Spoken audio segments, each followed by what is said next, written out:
difference, one cup at a time. Yeah, this is tea time. Yeah, making a difference, one cup at a time. Tea time. So be sure to grab your tea, grab a seat, and tune in to Miss Liz. Tea time. Making a difference, one cup at a time. Tea time, yeah. Tea time.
Where am I? Where am I? I forgot to put myself back in here. There I am. Welcome to Tea Time. We are back here for the last Tea Time of this week.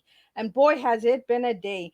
This morning we started with porn addictions, then we went to Crohn's disease, and now we're going to be talking about chin up, tits out. That's right. We're going to talk sex, but in a different, clean way because that's just what Miss Liz does. So grab your tea, grab your coffee, grab your glass of wine because tonight you should grab a glass of wine because the author that I have in the back studio waiting is Miranda O.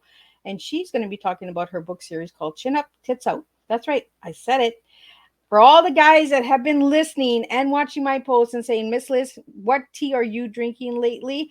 I'm not drinking a spicy tea. I'm drinking a good, strong tea. And that's what we're going to do tonight is we're going to serve a good, strong TEA with Miranda O. So before we get started, we're going to do all the good stuff, disclaimer, bio, and then we're going to get Miranda in here, and she's going to spill a good TEA with all of you guys tonight on her books and on life and all of that chin up and tits out. Yeah, that's right. Get ready. Girls, grab your wine because tonight is going to be a good tea time. Disclaimer for Miss Liz's Tea Time live show. Miss Liz myself is going live using StreamYard. Before leaving a comment, please grant StreamYard permission to see your name at StreamYard.com. Please be advised that the content brought forward for any Tea Time show hosted by myself, Miss Liz, is always brought forward in good faith. However, may bring forward dialogues and opinions that are not representative of my platform. The facts and information are perceived to be accurate at the giving time of airing. All Tea Time guests and audience participants are responsible for using their good judgment in taking any action that may relate to the discussion. The content brought forward may include discussion for some where they may be emotionally at risk. It is significant to know that this show is engaging in discussion forums only to offer and inspire awareness and connection and is not providing therapeutical advice. If you have any questions about the disclaimer or the panelist discussion, you may freely contact me, Miss Liz, through my email at bookingmissliz@gmail.com. Moving forward, should you choose to voluntarily participate in tonight's show in any aspect, I myself, Miss Liz, welcomes you. And should you decide that this show is not made for you at this time, I respect that choice and I will see you at a later show at a later date and time. And again, 2023, all tea times are on Thursday, unless they are a rescheduled tea time, then they will be on a Monday or a Tuesday. So now a little bit on Miranda. Who is Miranda? Well, Miranda O. She is the author of the Chin Up, Tits Out series. Her motto in life is always have a chin up, tits out attitude, no matter what. When the tough gets going, there is no shame in sipping some wine and having an ugly cry. Life is a wild ride. Sharing the twisted stories is what brings us together. She hopes that her stories bring you lots of laughter, some shock, and a few tears. She encourages alcoholic beverages when reading. It will enhance your reading experience. She would love to connect with you and never forget to Chin up, tits out hashtag. Your life will change if you keep that positive mental attitude. Promise. Cheers to you. XOXO. So I threw the XOXO in there because we're going to do some XOXO tonight with Miranda. So let me get Miranda in here so I can sip on my tea. Welcome, Miranda. Hi, hi, how are you? So let's get started like I do this with all the guests. Let's talk about the little Miranda to the big Miranda, and then we're going to get into the chins up, tits out. Oh, are you guys better get better buckle up? I'm just kidding. I told you guys it's going to be a wild ride. We're going to really do some strong tea tonight. So grab your Oh wine, yeah, put the tea aside, or exactly. grab a tequila. There's a tea in tequila. Tequila. So a little bit on you, Miranda, as a little girl to who you are now. Yeah, so I grew up in the prairies in Canada and have a younger brother, have a mom and a dad, and pretty close to my expanded or extended family. Um, and I was very active. My family stuck me in everything, stuck my brother and I into everything. So I played competitive sports until I was a teenager and then whipped out of sports and right into working. I think I was working like 7 days a week at 16. It was ridiculous and going to school. I had more money in a bank account at 16 than I have money in like my regular checking account now as a mid 30-year-old. It's so embarrassing. You're like, How how? did you do it? How? um, and right out of high school, I got into actually a pretty competitive college program for creative communications, and I graduated with a major in public relations and a minor in broadcast production. Naturally did not use that education specifically in that profession or that line of work at all. From the time I've graduated to now, I've had several different careers, including doing airbrush tattoos at different festivals. I worked at a bathroom place, so I sold toilets and vanities. I could tell you what toilets flushed bigger things. And what else did I do? Oh, I sold cars for a little bit and worked in the auto industry for a few years. And then I actually got headhunted into the corporate world in finances and finance and insurance. So I'm now a trainer in that line of work. I've been there for 8 years. Absolutely love it. And once I got into the corporate role, running in a bunch of sales positions prior to that, I was very busy with just that job.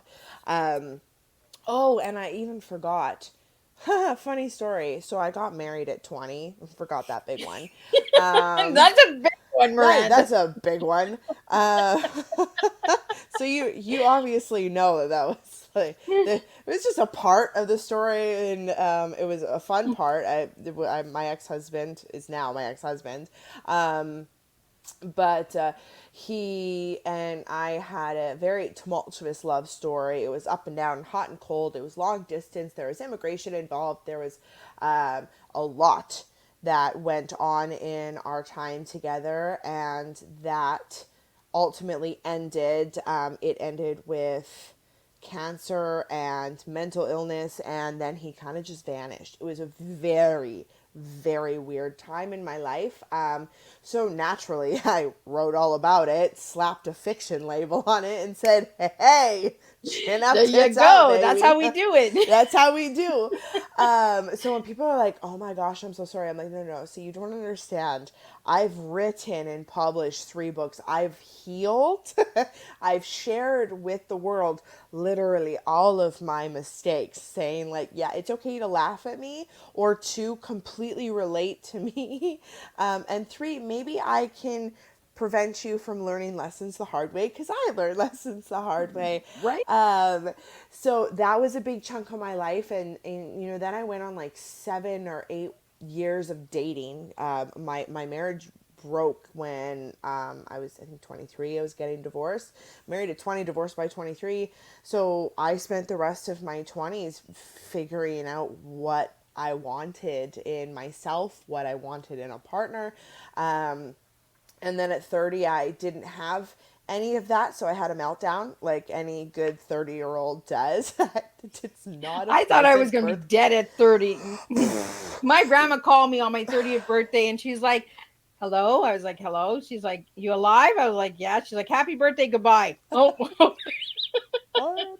I Like, told you you'd be alive, girl. right? You're just, I don't know what it is. It's like 18 feels so far away. Yeah. But then at 18, you thought that 30, you would have your life sorted out. And as you get older, you realize you know less. Like you thought you know more, but you actually know less. Um, It seems to go so, backwards, right? right? It's so, oh, You're 16, you know everything. You get to 30, it's, I don't know I anything. know nothing, and it hits you hard. And yeah, so in there, wrote a few books, and then just before the pandemic hit, like weeks before the world locked down, I launched my third book and was on, I don't know, maybe like a third date with somebody, and well, now we have 3 kids and we live in the suburbs. See what happens during the pandemic? She was busy. Yeah. But I will preface that it was extremely planned and very thought out. It wasn't just a whoopsie or a mistake. There were several deep rooted conversations, not only with us, but medical professionals and our families. Just it was important to us and it fit. And yeah, it was kind of just that right time. I also had endometriosis and adenomyosis. So my reproductive system and organs were not the healthiest to begin with. So we really kind of took a chance and took an opportunity to figure if it would work. And it did, not once, but twice. And we got a buy one, get one deal the second time. Because you did have twins, right? We did. Yeah, they're 9 months old and they were 36 weeks. So they were like just a little bit premature. And came out like full size, full term babies, 2 of them. And Wow. now they're just massive, like already, and their heads are bigger than their sisters. And I have a 2-year-old too. Yeah, it's a wide, like, from little girl to now. I could give you stories till the cows come home. Like I said, Well, the buckle up. cows are coming home, and Yeah. too we're going to have those stories. So, if anybody would like to share this tea time, go ahead, share it. And check out the YouTube channel. Ring that bell. Subscribe to the channel, and let's just really get these tea times out there. We got to really have some fun sometimes. And today has been a fun day. All of my guests have been amazing. And Miranda, you're finishing it up with chin up, tits out. Like just that statement, put your chin up, girl. Tits Yep. out. Yep. Doesn't mean you flop your tits out. Oh It means gosh, no. perk those babies up, put them up a Yes. little. Yeah, yeah. Stand tall, stand proud. I think I was watching Bridgerton recently. And somebody in the picture, or not in the picture, like a maid of some sort, was getting one of the people dressed up in their costumes. And she's just like, all right, shoulders back, chin up. And I'm like, that's basically the title of my book, except I use words that catch your eye because there's a million titles. So from a marketing point of view, I want to catch your eye with the word tits. But what Right? I really mean is to stand up tall, put your shoulders back and your head held high, look confident, even if you don't feel confident. And that feeling, if you look confident on the outside, if you do it enough, one, people around you are going to believe it, and two, you're going to begin to believe it. If you walk into a room of hundreds of people and you know nobody, you stand up tall and confident, you make a presence in the Yep. room. It might take some time, but then people will start to come to you. Or you just yell the word tits and everyone looks. Yeah. Exactly. Or But that that. is a good marketing. That is good marketing. Yeah, yeah, yeah. I did learn some stuff in college. I did. It was 2 years of like sharing out of chaos, but there's some things retained. You know, sometimes we have to market in a different way, right? We have to have that eye catch. Yeah, What is this exactly. about? Oh, she meant this. You know, the different perspective. And Yeah. like you said, stand tall and stand proud. Hmm. When you're standing proud and your babies are proud and they're really bundled nice and tight, you do make a difference. You do make an impact, and that Yeah. eye will, catch you. Yeah, You don't always exactly. have to undress and just flop them out. You that happens in the Except for in like 5 p.m. on Fridays. right. That's It's just like you swing the just bra like off. unleash the beasts. Where they land, they land. For all the ladies out there, we know what it's like when that bra comes off. It's heaven. Oh, It's good. it's wonderful. I loved the beer commercial. The one beer commercial with the bra that comes off after work, and I'm like, you know that there are a lot of women that drink your beer, and now there's even more women that drink your beer because you get it. Like Right? bras, the construction of bras was not made by a woman. I don't think. I No, don't I don't think. think so either. I don't think they were thinking when they made those. No. You know, I Yeah. think that's why in the 70s they were burning bras because the women were like, you guys don't understand these things. Like, you No. don't No. understand our boobies. No, no, not at all. Like I used kinesiology tape because I had a very fancy dress, so I couldn't wear a bra and like 3 kids. So I'm like, this is more comfortable and more supportive than a bra. I'm like, what did you do? You taped your titties, didn't you? Yes, I did. I I taped did. those babies. I taped them and they're in place. They're right where you need them. You get to, choose your level of cleavage. Um, just don't sweat too much, maybe. I'm sure just the tips would come off on the shoulders. But it's okay. It's okay. So, Miranda, I want to get into the titles of your books, starting Yes. with book one. Yeah, for sure. So, book one is Remember No Matter What, Chin Up. So, really, no matter what, just remember to chin up. So that part of the book is a really fast paced, like you are just flying through the main character's story. There's a lot of love, a lot of loss. Like I said, very fast paced. It's very small, quick read too. And so the main character Hadley just keeps reminding herself that, remember, no matter what, like no matter what, all the stuff, we're just running a million miles a minute forward. Chin up, tits out. Chin up, tits out. Chin up, tits out. And she coaches herself through that in book one. And then in book two, when all else fails, chin up. That's basically what is happening for our main character and everything around her. Everything is literally falling apart. When she tries to do something good, it backfires. Take that one step forward, 3 steps back. Try to hug somebody and they assume that you're attacking them. Like, you know, Yep. not that specifically, but you know what I'm trying. Again, I told you I was going to lose my words. This is Yeah, me losing my I know. words. Um, We're gonna assuming have those maybe. moments where we're just like, Yeah, exactly.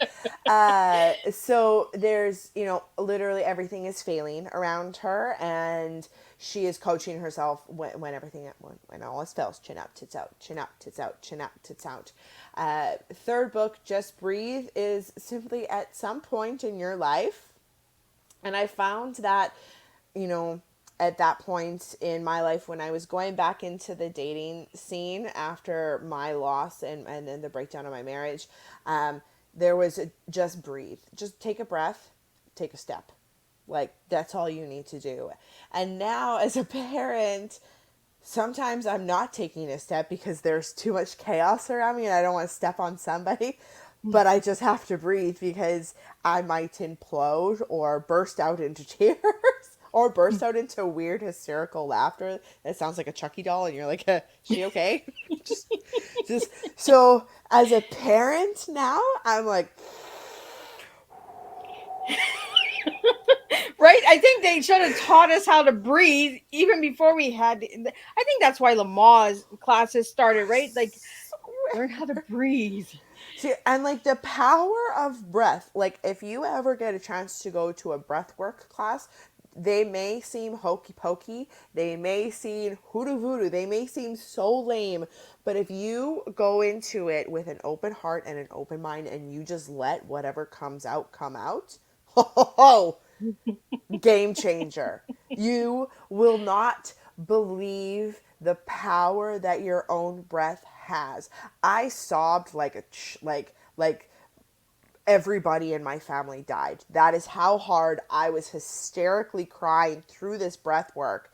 After Yeah. that, my entire perspective of how strong my breath is and how it can control my reaction to any situation flipped. It was like, oh, I have control over everything that I have control over now, which is nothing externally, but everything internally.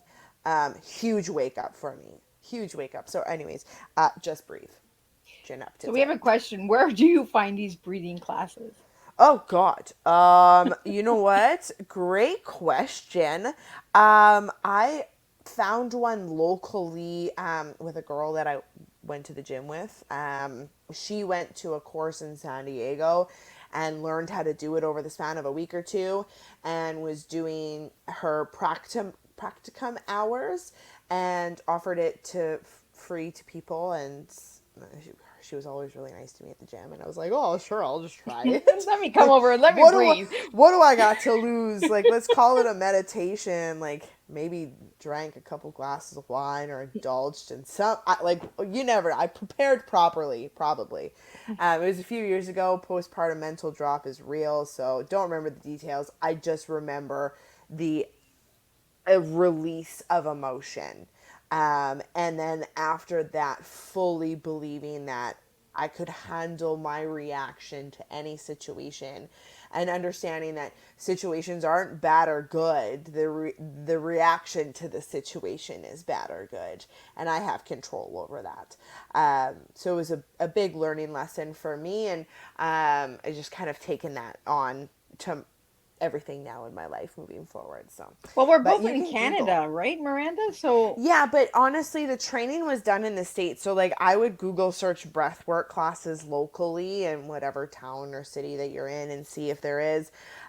She just organized classes through her Instagram page. So, it wasn't anything huge or overly commercial. But even like YouTube, there's stuff. I just Google breathwork well, and I guess it's breathwork like laughing classes. yoga, right? Where they just laugh. Yeah, Like, probably. I you think know, the so we just idea breathe. of We it, just, it's yeah, they get you to breathe into like into beats and tunes oh, and then they lift you up and get you to like think about things and so it is guided breathing um and there's usually music that goes with the breath and the guidance messaging so let's call it like a meditation with like actual specific breathing patterns and it's a wild ride. It's a wild ride. yeah, I'm going to have to look into that. I'm going to have to get a guest that does that so we can do some breathing. Yes. Oh my gosh, yes. What's your podcast today? Oh, we're breathing. We're just Right, we're just breathing. Just breathing. It's breathe. a live breath work session. Come one, come all. Right? Don't operate machinery while watching this podcast. So we have a question here. You keep saying have a glass of wine with your books. So they would like to know what is your favorite wine to go to? Ooh, okay. I bubbles are Oh, always delightful for any occasion. Now, depending if it's super hot outside, I will very happily go to a Chardonnay.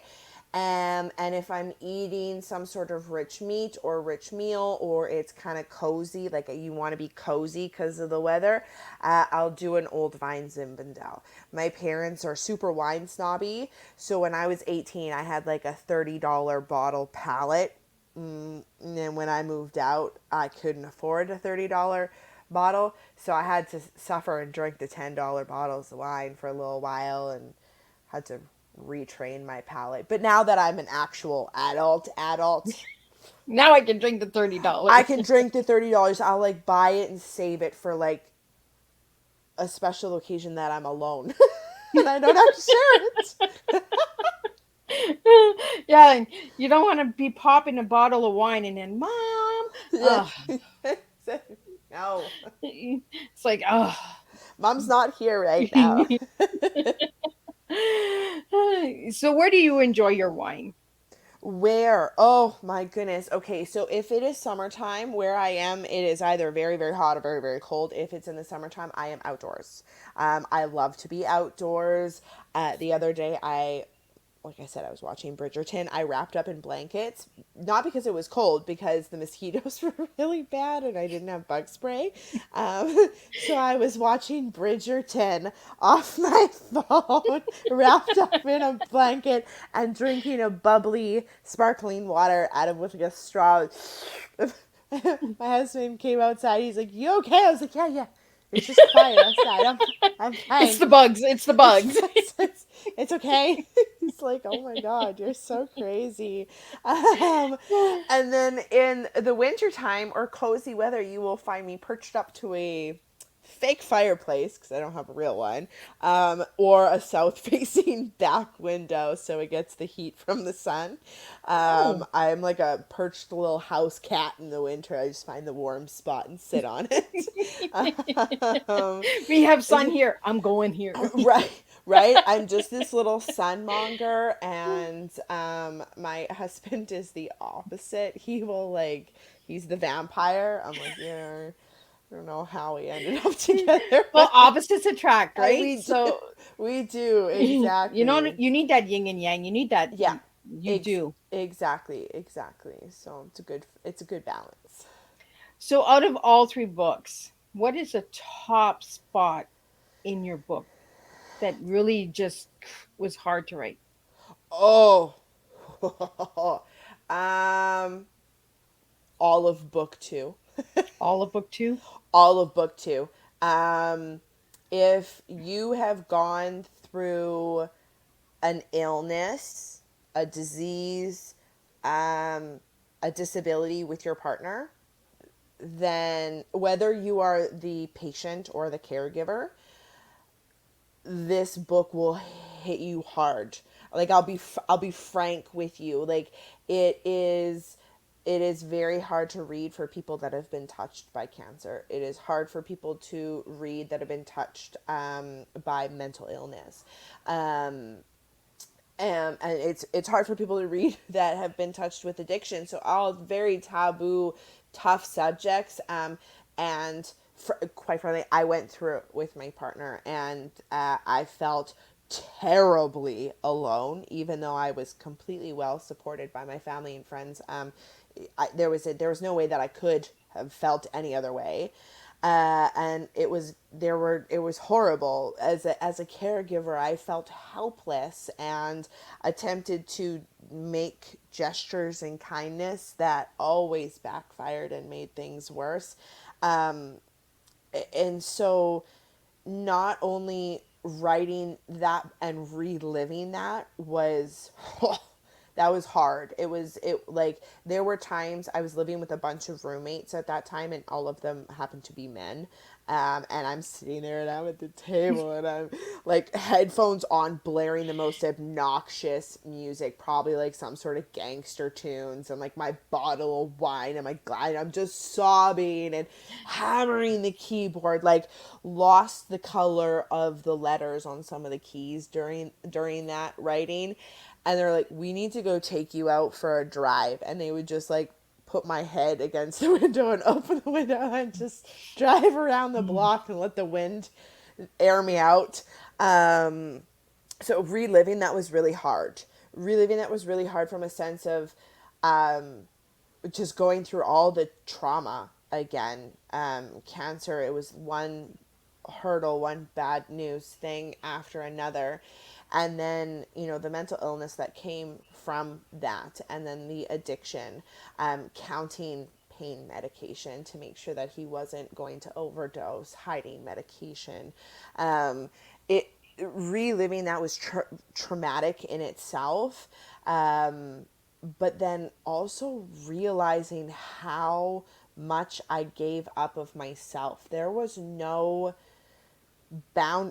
personal boundaries. I dropped all the walls. I gave everything. And then when he left, there was nothing left more of me. There was nothing left. I had to rebuild from the ground up.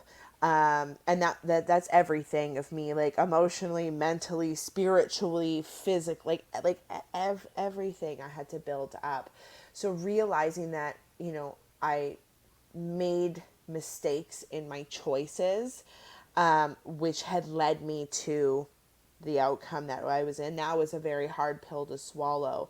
But then once book 3 came out, which was a few years after I published book 1 and 2 back to back, it gave me that time to really process all the lessons that I learned while writing that book.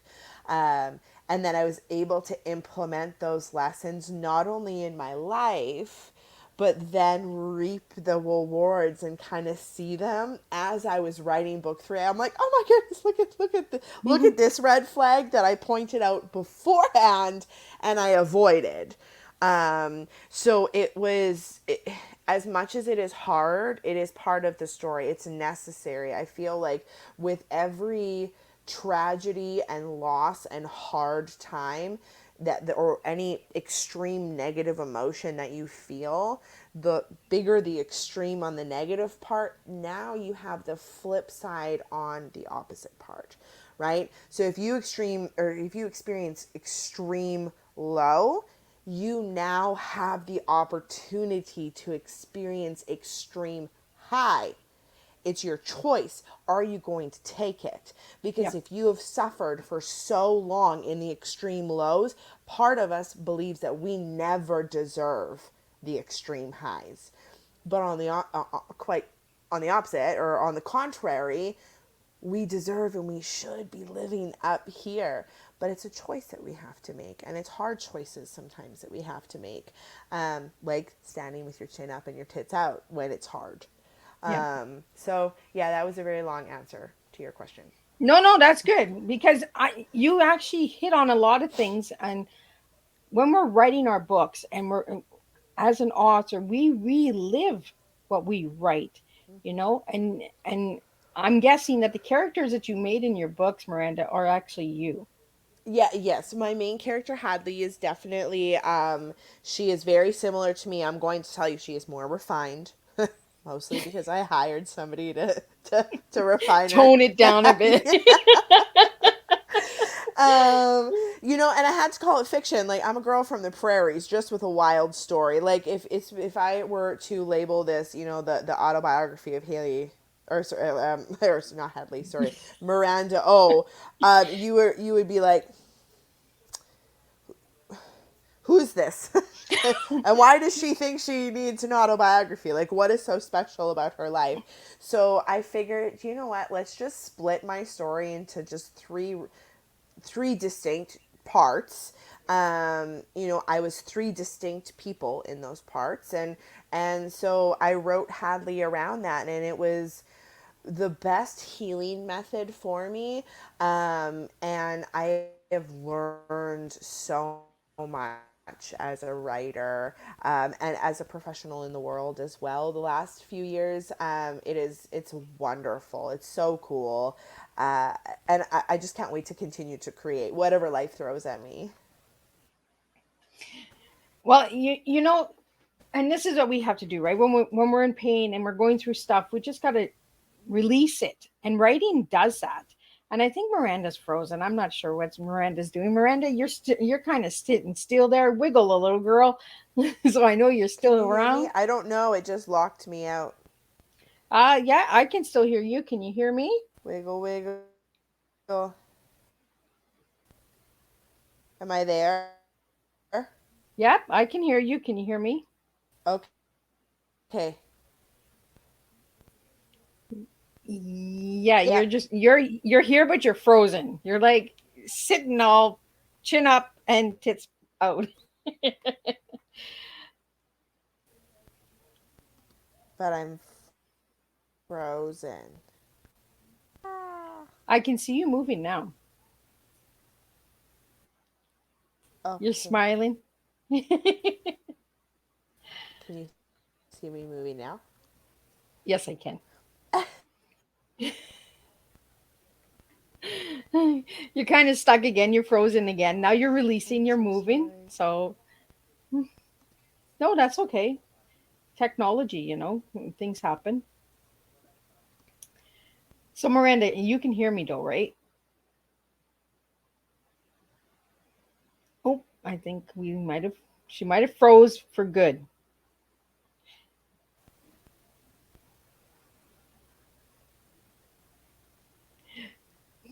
Can you And hear she's me now? back. I can. Okay. Okay, I hope I'm back. I did You a are. little reload. Yeah, you're back. Okay. Okay. Okay. Sorry. Sorry. Sorry. Sorry. Technology. I don't That's know what happened to fine. the internet. It didn't have its glass of wine yet. No, apparently not. It's tapping out for the night, apparently. So I want to talk to you about twisted stories because I when I did some research on you online, I found the word twisted a couple of times in some of your write-ups. So what does twisted stories mean to you? I think twisted stories for me is just a fancy way of saying that I'm going to tell you a story that has something in it that's probably taboo to talk about. Um, and it's just maybe a friendly way as a disclaimer. If you don't want to hear the twisted tea, walk away now. Oh, here we go. We're gonna get into the twisted tea because I want to know what your tea is. So if I give you the word TEA, what are you going to give me tonight? Ooh, I'm excited because I wrote it down and then I took a picture just in case the typing disappeared. Um, okay, so thoughtfulness, enthusiasm, and adaptability is totally where I am at right now. So you want to tell me why? Yes. Thoughtfulness is very challenging. Very, very challenging. Especially when you have a 2 year old who's a tyrant sometimes, but also like the apple to my eye at the same time. Thoughtfulness for my partner and I, we are in the thick of parenting, and it is so easy to not say good morning or not give them a kiss goodbye because you're running in different directions. It's so easy not to be thoughtful, but to spend a half a second to be thoughtful has worked so many benefits into our relationship, and continuing to just be positive and balanced and healthy through the thick of 3 children in under 2 years. And thoughtfulness when it comes to when it comes to my writing and sharing my stories, in every aspect of my life, I feel like if you go that little extra bit just to be thoughtful, it really comes back in a lot of karma, cosmic action. Like when you put a little bit of goodness out, you get a lot of goodness back. Enthusiasm, I am over enthusiastic about everything, and now that I have children, I'm even extra, which I never thought it was possible. Like I will head dive into a pile of leaves just because they're there watching me and I want to. Did I want to do that as a 28-year-old, a 20-year-old, heck, a 16-year-old? No, but now I'm like, woo! You're gonna Mama's like going for it. the leaves. Right, so I'm going for it, and like I have this thought in my head that if I can out enthusiasticism, that's not the word, but if I can out excite my children in something, especially if I don't want to do it, they're like, "Oh, she's being weird. Like, let's not do it anymore." You want to go to a pool? I want to go to a pool. I want to go to a pool. Let's go to a pool. And then I roll on the ground and I act like a child. And she's like, I don't want to go to a pool anymore. I'm like, yeah, Mom, I'm not going with yes. you. So, enthusiasm, I feel like, has a lot of power. It is contagious, or it can repel. repel, so you can use that how you want. Um, and adaptability, I think, is very important to me as a human, especially where I am right now. But just life is fast. Life is very fast, but change is good. Change is scary, but change is good. And I think if you are open and adaptable to whatever scenario it is, you have that control of your reaction. You're like, you know what? Whatever happens, happens. You know, I might not be living in this home tomorrow. That's okay. It wasn't meant to be. Something better is coming down the road of that. You know, I might have this idea and it might come to fruition. It might not come to fruition. And if it does, great. Let's make the best of it. And if it doesn't, it doesn't. You know, adaptability is, I think, a huge thing. Again, for me as a parent and as a professional, I have to adapt and put many hats on. I have to put the wheels on the bus hat on, and I have to put on the person who knows how to say enthusiasm and adaptability without stumbling over the words. Try and say that 5 times. Exactly. You know, or like I want to be that competent communicator, you know, that's civil in speaking. And you're like, okay, that's a lot of big words. I'm like, yes, it is. But you know what? I sing Wheels on the Bus and Yitsy Bitsy I knew you were Spider coming with the wheels on the bus. and happy birthday to you and you know, in a wild crocodile. Like I got all of those down, but I still gotta throw out my big words like compliance and adaptability. There, you know what, there it is. I can't. I do use a thesaurus when I write, so if you are worried about the same word being overused, don't worry. The thesaurus helps me out.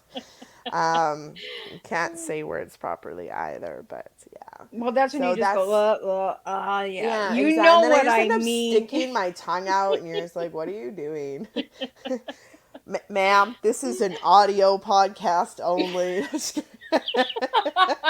Why are you making Nobody those sees that faces? tongue, right? Shoot, that's why I could never be in radio. Okay. That's why I do live, because you can see the action, right? If you want to stick your tongue out, you stick your tongue out, and I can see it. Yeah. Oh Now, goodness. I also asked you this question. I asked all my guests this question. One word to describe yourself as an individual, and you gave me vivacious. Vivacious. Vivacious. See, I can't even say it. Vivacious. Vivacious. So, what does that word mean, and why that word? Well, I mean, just envision saying it like vivacious, and then you're like, oh, that's Miranda. It just sounds like it goes. No, but There's no restraining Miranda. if you Google search vivacious, my picture will come up. No, just kidding. It'll be the first image. Maybe on Urban Dictionary, you never know what you're going to find there. But vivacious, it's just you have this zest for life and you're enthusiastic and as much as I am an introvert, because I very much like my downtime and my quiet time, when I am on and I am out in the world, I will be that person. I will try to lock eyes with you just so I could give you a nod to say hi, to give you a smile. Why? Because it makes me happy. That's all. If it makes you happy, that's a bonus, but it makes me happy. So I just try to live life like that when I'm out and about, and when I'm home, I'm very much quiet and in my space and in myself, as much as I can be with a household of 6 people. So, you know, my alone time is typically met with children and bodily fluids and fun stuff, but you know, it's still a lot different than when I am out. And so that's the word that I use to describe myself, which is mostly what people see. And I've never ever gotten that word before, so I was just like, well, Oh. that's a different one. I love when my guests give me different words I've never heard. Same as your tea, I haven't gotten adaptability before. It's Oh. just amazing how we serve different flavors. And I Oh wasn't yeah. expecting any of that from you. I was expecting titties, examples, attitude. Like I was looking for these words and I was like, oh, she's going to surprise me. She's Oh coming my this way. goodness. So, you know what? I Google searched vivacious and it means attractively, lively, and animated. So, that makes sense. I said like a fire for life and zesty for Right? life or whatever. I said, so yeah, there we go. I had some thought behind that word when you asked me to answer that question. Do I remember? No, I don't. We booked this last year. I don't remember, Right? unfortunately. That's what I mean. Like some of these guests have been booked since 2022, so we don't Yeah. remember a lot of things, right? Oh goodness, no. So I asked you what your favorite color was, and you gave me purple. Yes. Why? Oh, I don't know. There's something I like that royal purple color. So there is something very luxurious to it. It's feminine. I do enjoy pink. I love pink, but it's not as feminine as pink. It can be a little masculine and a little bit harder as well. Um, and it's calming. There's something about purple that just makes me feel calm inside. And just living very lively and animated, my calm time, as you can tell, is very important to me. So I live on both extremes in that sense, right? I'm either like up, or like super quiet and like deep breathing and calm and still. So, Well, I see the purple because you said luxurious. You know, yeah, yeah, like yeah, I see that as Miranda's color. Like yeah, yeah. you know, and this is what it is when we ask colors and we try to understand why people like certain colors. There's always a meaning behind it, right? Oh, There's for always something sure. that grabs us. And purple is royal, man. And it's like that chin up, tits out, right? It's I'm coming in the room. Royal is coming in the room. Pay attention. Yep, exactly, exactly. And and there was a point. So now I can walk into the room, and if people look at me, like I said, I'm looking at you and I'm smiling. Like I'm not afraid of eye contact. If you can picture me walking into a public place post my separation after all that stuff happened, I white knuckled somebody, my girlfriend. We walked in a line. I white knuckled the back of her pants, like the belt loop, looked down at her, like looked there, and did not take my eyes off of her back the whole time we walked through and I said, I want to go home. Like I'm done. I want to go home. She's like, we just got here. You were making it 30 minutes. And I was like, ah. And then some little short man came up and his pants got stuck in my pantyhose because they were pretty pantyhose they were like lacy. And then they got stuck. I was like, you touched me. Oh my God. Oh yeah. Luckily our friend who was picking us up, he brought McDonald's. And that was just the saving grace. He's like, here's a cheeseburger. I was like, I hope you have two because I am traumatized. One is going to get me back down to okay, and then the second one is actually going to make this night a success. So I require two cheeseburgers and a ride right home. He's like, yes, yes, ma'am. So is that your go-to cheeseburgers? Oh, goodness. Well, yeah, when I used to go out clubbing, it was, oh no, it was a McDouble with extra pickles because extra pickles are just delightful. But yeah, you know what? A burger. Give me a greasy burger any day. Not even doesn't even have to be a greasy burger. Just give me a burger every day. We have Costco burgers in every freezer in our house. We have 3 freezers in our house. And we have She's a burger girl. we have burgers in every freezer. Yeah, so, but we only have like barbecue season for 6 months of the year. I don't, Right? yeah. You got to barbecue in the wintertime too. Come on, you're Canadian. I do. I just haven't since we moved out to the suburbs. I've been too pregnant to barbecue in the wintertime, and we don't really have the greatest of the setup. Like we kind of face a farm field, so the wind picks up. Well, the and cows will drifts. come home. the cows, they can come home. Oh, Bessie needs to come home because that wind that piles up back there. Like we had 8-foot snow drifts last year. I was very pregnant. No, I was only like 3 or 4 months pregnant, but like 4 months pregnant with twins. Didn't know I had twins, and we're like hobbling through like 4 foot snowdrifts trying to shovel out our window wells of the basement. We looked at each other. We're like, yo, we need to come up with something different for like income because we need to get out of here for winter time. Like, screw retirement and snowbirding. Let's just figure out how to live somewhere else for the winter time. Right? Go to Florida for the winter. But then I again, swear. Florida gets snow now, so Like, I don't even know. I don't know. It's so crazy. Oh well. so we're getting almost to the end of our show here, but I want to get into a few more things. Yeah. I did share in the video that you love to travel, Yeah. you love the beach, Yeah. and you love sunsets. So you want to tell us a little bit about all of those? Yeah, for sure. So traveling to me is about culture, and appreciating where you're at. I've traveled, I lived in and out of South Africa for a few years. I've traveled all throughout the Caribbean, and all kind of throughout Western Canada and, a handful of states. So I'm not extensively traveled, but I am traveled. I've left the country and travel on my own, travel with groups. And then on the flip side, I was an Airbnb host for a few years, and I rented out a room in my condo. So Oh, if we both opened our bedroom doors at the same time, we saw each other. And I had maybe 10 days unbooked a year. And I hosted guests from over 40 countries. And in that time, I met incredible friends. Actually, one of my very closest, dearest friends, it was my first Airbnb guest. I learned so much, learned how to cook, learned different languages.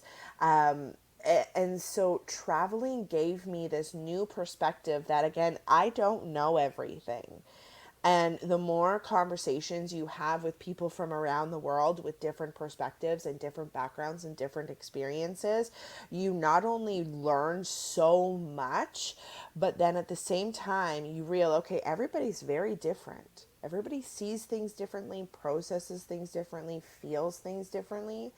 But the thing that we all experience the same is feelings feel the same. So if I'm mad, those feelings manifest physically inside of me similarly to how they would manifest in you if you were angry. Same thing if I was excited or happy, right?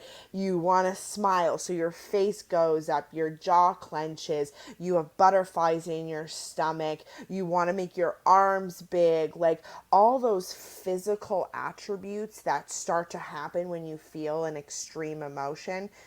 If somebody's experiencing the same extreme emotion, they're feeling those feelings the same, or those same physical feelings. So I learned really quickly all the differences, but like at our core, we're all identical. So it very much gave me some cool perspective. Sunsets and sunrises are the most peaceful, rejuvenating times of the day. If you can sit and watch it happen, you are setting your day right or ending your day right. Realizing that we are a speck of dust in this universe. It humbles you. It refuels your cup. You let go of the stuff that doesn't matter. I think sunsets and sunrises are so powerful, except up until parenthood, I never made it up to sunrises. I'm so sleeping. so sunsets are where it's at, but recently 5:45 has been our wake time, so I can almost watch them. And then you asked me for one more thing. The beaches. The ocean. Okay. Well, beaches, yeah, cool, but we're going to talk about oceans and beaches, and it's the same ideology of the sunsets holding that power. The ocean, I'm petrified of the ocean, but I love the ocean. I can sit and float in it and appreciate it and sit and watch it and appreciate it, but when she gets angry, you'll find me on the top of a mountain. Like, no hesitation. You're A running. storm crosses 100 miles away, I'm up the mountain. Like, I could never live on a coastal city because my anxiety of like a tsunami or the end of the world is extreme. Yes, I understand that, but I just couldn't do it. She's like Woody Woodpecker. She's gone. Oh, done. Like, done. Where did Miranda go? She went to the bunker up up She's I way ninety up two, there. up 13,000 feet. She's gone. Why? Because a blip on the radar in the next county There's a wave over, too big. there's a wave, and you're like, oh, okay, okay. Yeah, so yeah, that's oceans. I honestly, when I go on a vacation to a beach, I will sit. That's when I'll watch a sunset and a sunrise, sunset, and on the beach. Like, I'm out of there. Please just let me do this, and the rest of the day I could be yours. But that's when I come home after that week-long vacation, completely rejuvenated.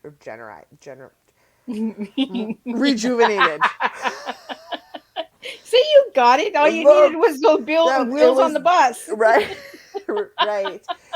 So yeah, but those are definitely important pieces to me refilling my cup. Um, and I just don't get that. I get the sunsets and the sunrises and the prairies. I'll get that, but we just don't get the ocean. Yeah. The lakes will do it for me too, but we don't really live close to a lake, unfortunately. So we only get to go up there every now and then.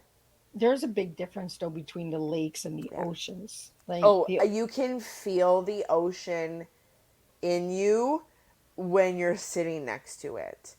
I like, especially on like day 5 of a vacation, even if you're nowhere near the ocean, when you lie down, that your body is doing this. If you tune into it, your body's doing this, and it is magical. I'm like, oh, it's like a who, waterbed. yeah, who needs booze or like drugs when you got the ocean and the sunset and maybe a little tequila? But I'm just kidding. But right, like, there's a power to the ocean. And on the land next to it, though, like, I don't think I have any interest in like sailing around the world or anything. Maybe on like a big cruise ship, but I don't know. There comes the breathing. Just a breath. Take a breath. So Miranda, where can people get your book? Ooh, you can find my books on Amazon. My third one I had to pull off because I did a cover redesign. So I do have hard copies. I'm happy to mail them to people. But the cover redesign is done. I just need to get my kids out of my hair for like maybe 2 business days to box set everything and then to put it on. So you can buy 1 and 2 on Amazon right now, and just shoot me a Facebook or an Instagram or whatever, and we'll get you a 3rd book mailed out. So is there any works for book 4? Not the Chin Up Tits Out series, but I do have my next series planned out, and the first book is about 60% written. It's taken me a long time. I can't wait to see what it's going to be all about. Oh yeah, I'll give you a little tidbit. The titles of that series is called Love My Lady Bits. Oh. Mm-hmm. You just took me to the side again, girl. Like, it shows that you were a sport competitor. She's coming with that ball, but you think she's going for that goal? No, she's coming around and she's coming to get you. Oh yeah, it's a jugular, baby, all the way. You go hard or go home. Actually, you be efficient. No, I'm just kidding. So, any final words, Miranda, before we wrap up? Before we get booted off. Right, exactly. If you have a set of lady bits, love them. Whether you own them or they belong to your partner, love them, take care of them, appreciate them, and understand they go crazy. They got minds of their own. So I'm really excited to share that stories with you. But in the meantime, just a little reminder to chin up, tits out, and stand tall no matter what, because it will work out. Every situation is temporary. It's all about how you react. So stay positive, folks. I had a blast tonight. I had a blast all day. These guests are just amazing. And we're going to do the whole thing again next week. 10 a.m., 3 p.m., 7 p.m. And next week we're doing doggies and peace. So yeah, there's going to be a lot of amazing things coming. So we have Elder Dogs Canada coming on, and then we have Chubby Beagle coming on, a dog production company coming on, and then we have Dr. Teresa Mosley who will be coming on, and she's a peace ambassador. So we're going to be doing a lot of different things. So tune in, grab that channel, subscribe to that channel, ring that bell, and you'll be notified when all these incredible tea times are coming. So again, Miranda, I want to thank you so much for sitting with me and sharing such a good, strong tea and taking me on a twist. We really needed that twisted tea tonight. So you really twisted it up. It's So beautiful. thank Thanks you for for having that. me. And thank you to all the viewers and supporters of Tea Time with Miss Liz. Without you guys, I wouldn't be here. So again, thank you to everybody. And I will see everybody next Thursday, same time, same place, and we'll do it all over again.